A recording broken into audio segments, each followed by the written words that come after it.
Assalamualaikum warahmatullahi wabarakatuh. Perkenalkan, saya Siti Safari Fasale. Saya mahasiswi Psikologi Pendidikan dan Bimbingan Fakultas Ilmu Pendidikan Universitas Negeri Makassar. Saya akan menjelaskan mengenai jenis-jenis asesmen dalam BK. Video ini ditujukan untuk memenuhi tugas ujian tengah semester mata kuliah asesmen dalam BK. Materi pertama yaitu angket. Angket atau kuesioner ini merupakan cara pengumpulan data dengan mengajukan pertanyaan tertulis kepada responden. Nah, kuesioner ini berisi daftar pertanyaan-pertanyaan yang telah disusun oleh pembuat sebelumnya.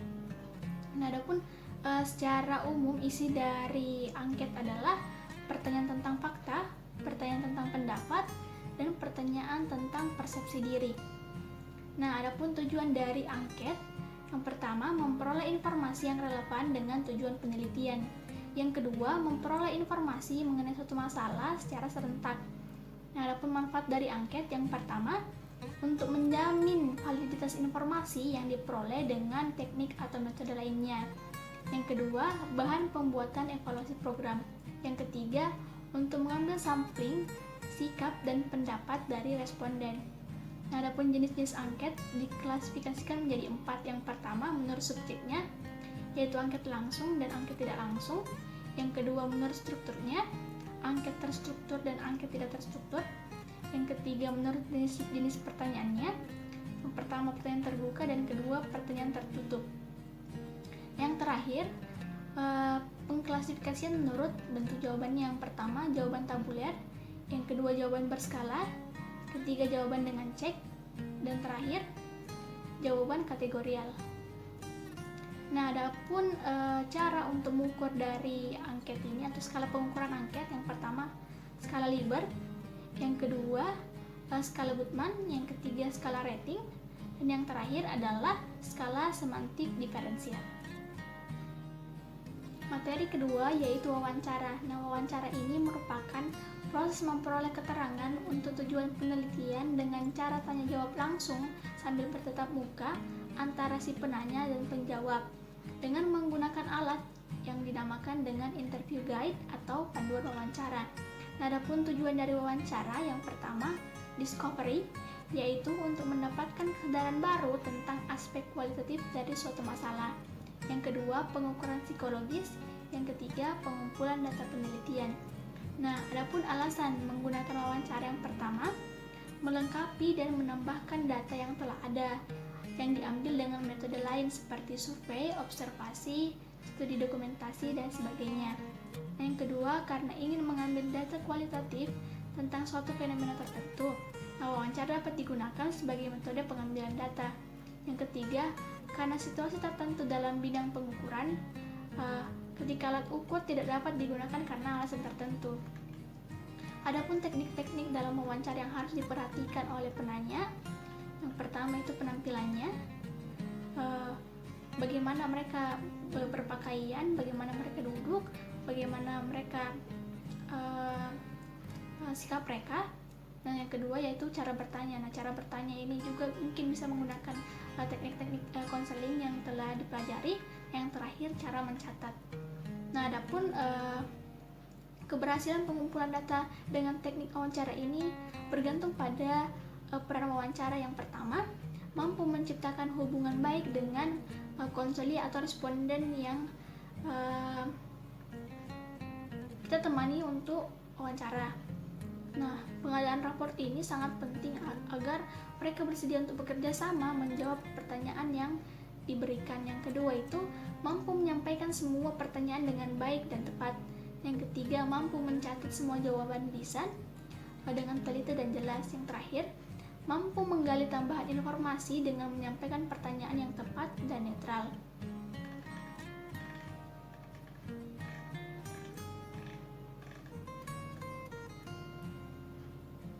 Nah, adapun syarat-syarat dari wawancara, yang pertama itu valid, relevan, tidak mengandung bias, dan komunikatif. Materi ketiga yaitu observasi. Nah, observasi ini merupakan aktivitas mencatat suatu gejala dengan bantuan instrumen-instrumen dan merekamnya dengan tujuan ilmiah atau tujuan lainnya. Nah, prinsip umum dalam melakukan observasi adalah pengamat tidak memberikan perlakuan tertentu, melainkan membiarkan subjek yang diamati berucap dan bertindak sama persis dengan kehidupan mereka sehari-harinya. Adapun tujuan dari observasi adalah mengetahui tingkah laku secara mendalam dan mendeskripsikannya secara individual. Adapun bentuk-bentuk observasi yang pertama, observasi partisipasi. Nah, di sini peneliti terlibat langsung dalam keseharian informan. Nah, yang kedua, observasi tidak terstruktur. Nah, di sini pengamatan yang dilakukan tidak menggunakan pedoman observasi, sehingga pengamatan lebih mengembangkan pengamatannya berdasarkan perkembangan yang terjadi di lapangan. Nah, yang ketiga, observasi kelompok. Nah, di sini pengamatan yang dilakukan oleh sekelompok tim peneliti terhadap sebuah isu yang diangkat menjadi objek penelitian. Nah, adapun objek-objek dari observasi yang pertama, ruang atau tempat dalam aspek fisiknya. Yang kedua, pelaku atau objek. Yang ketiga adalah objek, yaitu benda-benda yang terdapat dalam tempat observasi. Nah, yang selanjutnya, perbuatan, yaitu tindakan-tindakan tertentu yang muncul dari si subjek maupun dari individu lain yang ada dalam situasi saat itu terjadi. Nah, yang kelima, kejadian atau peristiwa, yaitu rangkaian kegiatan yang muncul akibat interaksi subjek dan orang-orang di sekitarnya. Selanjutnya, waktu, yaitu lamanya durasi suatu peristiwa terjadi. Nah, yang selanjutnya, mengamati tujuan. Yang terakhir ada perasaan dan emosi yang dinyatakan oleh subjek. Materi keempat yaitu sosiometri. Sosiometri ini merupakan metode pengumpulan data tentang pola dan struktur hubungan antara individu-individu dalam sebuah kelompok. Nah, adapun tujuan dari sosiometri ini adalah untuk melihat dan memahami individu, khususnya dalam bidang sosial, mengetahui status sosial anggota kelompok menurut pandangan anggota-anggota kelompok lainnya. Nah, adapun kegunaan dari sosiometri yang pertama, dasar bahan pertimbangan untuk menyelenggarakan jenis layanan tertentu. Hal ini dapat terlihat dari pemilihan materi untuk layanan informasi. Nah, yang kedua, penetapan peserta layanan. Hasil sosiometri ini dapat digunakan untuk menetapkan peserta layanan. Nah, yang ketiga, isi layanan. Dalam pelayanan bimbingan kelompok misalnya, topik tentang hubungan sosial dapat diberikan sebagai isi kegiatan. Nah, adapun kriteria dari hubungan sosial yang pertama adalah frekuensi hubungan. Nah, frekuensi hubungan ini adalah sering tidaknya anak atau individu tersebut bergaul dengan orang-orang di sekitarnya. Nah, yang kedua adalah intensitas hubungan. Intensitas hubungan ini adalah segi mendalam tidaknya orang atau anak di dalam pergaulannya atau intim tidaknya mereka bergaul. Nah, yang ketiga adalah popularitas hubungan. Nah, popularitas hubungan ini mencakup banyak sedikitnya teman mereka bergaul. Nah, adapun bentuk-bentuk hubungan dalam penggunaan sosiometri ini yang pertama, hubungan sosial segitiga, yang kedua hubungan sosial terpusat, yang ketiga hubungan sosial intim, yang keempat hubungan sosial berbentuk jala, yang kelima hubungan berbentuk rantai. Nah, adapun jenis-jenis angka sosiometri yang pertama nominatif, yang kedua skala bertingkat, yang ketiga siapa dia. Nah, adapun hasil tabulasi sosiometri ini disebut dengan sosiogram. Nah, sosiogram ini ada 3 jenisnya. Yang pertama itu sosiogram teknik lingkaran, yang kedua sosiogram teknik lajur, yang ketiga sosiogram teknik bebas. Materi kelima yaitu biografi. Nah, biografi ini adalah cara memahami individu dan mempelajari ungkapan pikiran dan gagasannya terhadap dirinya dan lingkungannya melalui catatan yang ditulis sendiri ataupun yang ditulis oleh orang lain. Nah, jenis yang pertama yaitu biografi. Nah, biografi ini adalah tulisan mengenai seluk-beluk kehidupan seseorang yang ditulis oleh orang lain, misalnya orang tua, guru, teman, ataupun saudaranya. Yang dapat berupa perjalanan hidup anak, perkembangan anak, cita-cita dan harapan anak, dan pengalaman yang dialami oleh anak. Nah, yang jenis kedua adalah autobiografi. Nah, autobiografi ini adalah tulisan mengenai gambaran tentang kejadian-kejadian yang dialami oleh seseorang dalam hidupnya yang mempengaruhi perkembangan dan pembentukan pribadinya yang ditulis oleh dirinya sendiri. Nah, jenisnya di sini ada dua, yaitu autobiografi terstruktur dan tidak terstruktur. Nah, autobiografi terstruktur ini dalam penulisannya menurut garis besar yang telah ditentukan terlebih dahulu. Nah, yang tidak terstruktur ini autobiografi yang disusun bukan berdasarkan pertanyaan-pertanyaan khusus yang telah ditentukan sebelumnya. Yang ketiga adalah buku harian. Nah, buku harian ini ditulis seseorang biasanya berisikan hal-hal yang tidak mungkin dikatakan kepada setiap orang. Jadi merupakan tempat curhat bagi individu itu sendiri. Nah, yang keempat adalah kenang-kenangan masa muda. Nah, kalau buku harian kebanyakan dibuat oleh anak-anak, kenang-kenangan masa muda ini biasanya pada remaja yang telah melewati masa-masa setengah dari usianya. Nah, yang terakhir adalah case history. Nah, case history ini sebenarnya merupakan penggunaan berbagai sumber biografis untuk keperluan analisis suatu gejala. Materi keenam yaitu ITP, yaitu inventory tugas perkembangan. ITP ini adalah instrumen yang digunakan untuk memahami tingkat perkembangan individu atau siswa. Nah, di ITP ini terdapat 7 tingkatan. Yang pertama, tingkat impulsif, yang kedua tingkat perlindungan diri, yang ketiga tingkat konformistik, yang keempat tingkat sadar diri, yang kelima tingkat seksama, yang keenam tingkat individualistik, dan tingkat terakhir adalah tahap otonomi. Nah, adapun aspek-aspek yang diungkap dalam ITP ini, yang pertama landasan hidup religius, yang kedua landasan perilaku etis, yang ketiga kematangan emosional, yang keempat kematangan intelektual, yang kelima kesadaran tanggung jawab, yang keenam penerimaan diri dan pengembangannya, yang ketujuh penerimaan diri dan pengembangannya, yang kedelapan kemandirian perilaku ekonomi, yang kesembilan wawasan dan persiapan karir, yang kesepuluh kematangan hubungan dengan teman sebaya, yang kesebelas persiapan diri untuk pernikahan dan hidup berkeluarga. Nah, ITP untuk SD dan SMP ini hanya mengukur 10 aspek sampai kematangan hubungan dengan teman sebaya. Untuk SMA mengukur 11 aspek. Jadi untuk tingkat SMA ini jumlah soalnya 77, masing-masing terdiri atas 4 butir pertanyaan yang diskor hanya 66. Yang 11 soal digunakan untuk menghitung konsistensi jawaban siswa.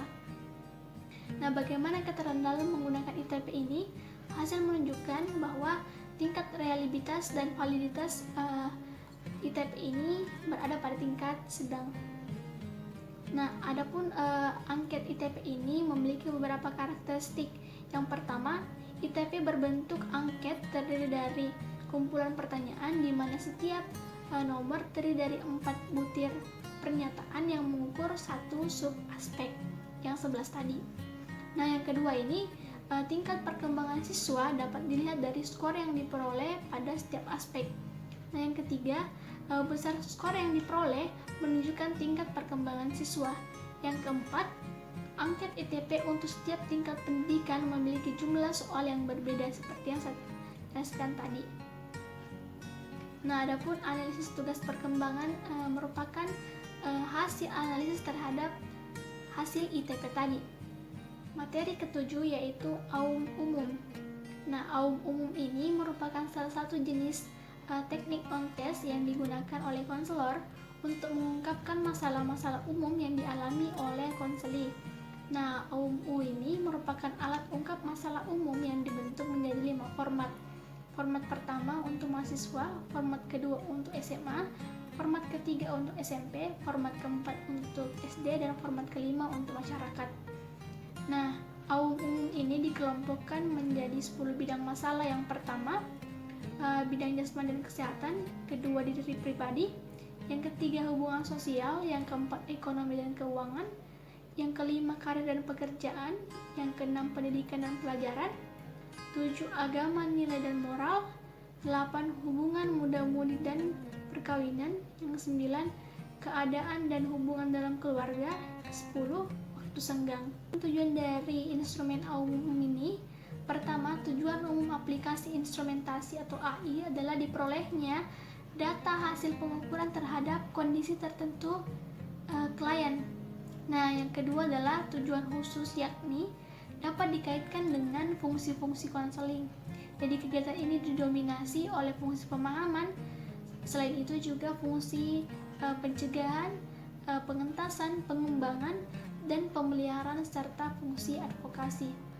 Adapun komposisi dari AUM umum adalah yang pertama, jasmani dan kesehatan atau JDK yang terdiri dari 20 item, diri pribadi atau DPI yang terdiri dari 15 item, hubungan sosial atau HSO yang terdiri dari 25 item, ekonomi dan keuangan atau EDK yang terdiri dari 10 item, karir dan pekerjaan atau KDP yang terdiri dari 5 item, pendidikan dan pelajaran PDP yang terdiri dari 50 item, agama, nilai dan moral atau ANM yang terdiri dari 15 item, keadaan dan hubungan dalam keluarga atau KHK yang terdiri dari 25 item, yang terakhir waktu senggang atau WSG yang terdiri dari 5 item. Materi ke-8 yaitu AUM PTSDL.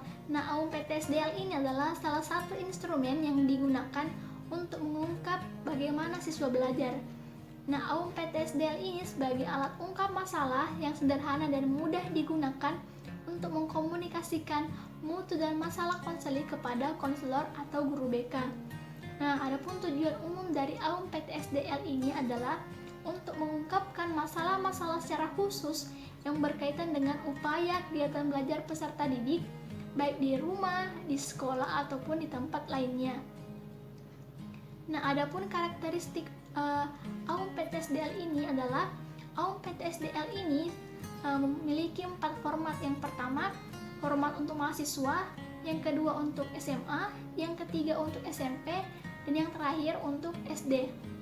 Nah, pengembangan AUM PTSDL ini disusun dengan memperhatikan format dan kandungan isi dari SSHA dan PSKB. Nah, AUM PTSDL ini memuat berbagai pernyataan masalah yang mungkin dialami oleh siswa, yang kesemuanya itu dikelompokkan menjadi prasyarat penguasaan materi pelajaran, keterampilan belajar, sarana belajar, diri pribadi, dan lingkungan belajar sosio-emosional.